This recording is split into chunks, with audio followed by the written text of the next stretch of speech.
Esam to sagaidījuši World Ahead, The Economist 26. gads, kas tad mums sagaida un kādas ir prognozes, kādas šifrējumi, nu ko, ejam cauri. Jā, ko mēs uzreiz redzam, ir lielas līdzības starp 24. gadu un 26. 24. gadā viss ir sistematizēts kārtīgs, un 26. gadā mums ir lielais haoss. Protams, ir lietas, kas turpinājās no 25. uz 26. Nu ko, ejam cauri un skatāmies, kas tad tā mums atkārtojās.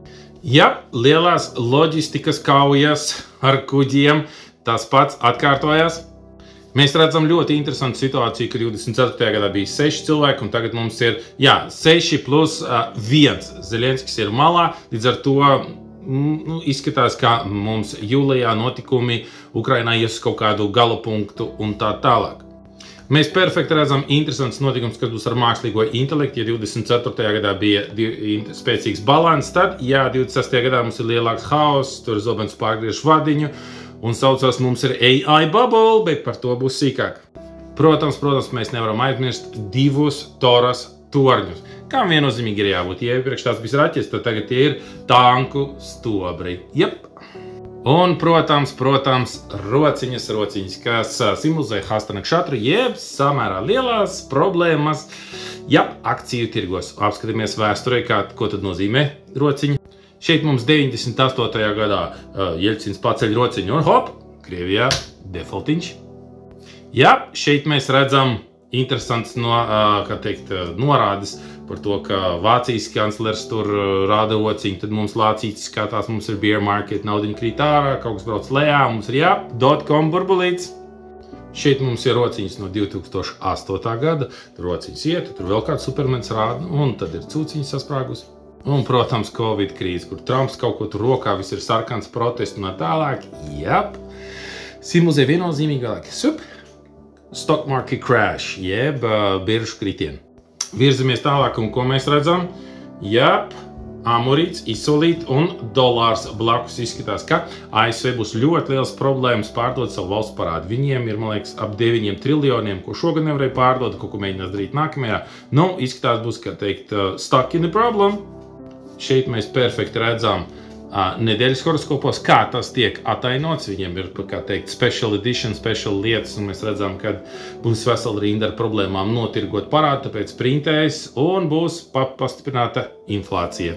Nu ko, tagad ķeramies klāt pie tulkošanas, kā tas viss izskatās. Patiesībā mums ir interesants globus. Augšā, redziet, tur ir, kā teikt, tornīts, kur raķeti iet uz augšu, tāds atsevišķi savādāks, kā teikt, tornīts, jeb raķetīt, kad iet uz augšā, un apakšā ir futbolists, kas sit bumbu, un viņi kaut kur lidot. Nu, izskatās perfekti pēc globusa. Un šeit mēs perfekti redzam tos notikumus, kas mums ir priekšā. 1. mēnesis, 2., 3., 4. un tā mēs ejam uz priekšā. Un lielākie jautājumi, kas mums būs 2 interesanti burbulīši. Viens ir tagad, principā, tuvākajā laikā būs martā. Visdrīzāk tas būs saistīts ar dotcom burbuli un tādāk, bet tas būs tāds daļējs maziņš tādāk, bet lielais, saucās all bubble, all in, tas mums būs septembrī, Bet līdz tam būs vesela rinda interesanti notikumi, daudz notikumu un tālāk. Šo saucās cover, jeb vāku mēs varēsim vēl tulkot un tulkot. Tur ir ļoti daudz materiālu, ļoti daudz jāsaprot. Nu ko, virzamies priekš. Kas mums ir jauns un interesants šajā vākā? Mēs redzam argonautus. Līdz ar to atceramies mītu par argonautiem, kā viņi brauc, meklēt zelta aunādi, jeb jauno ekonomisko modeli brīdī, kad ekonomika ir apstājusies, vajadzīgs jauns dzinējs, jaunas lietas un tālāk.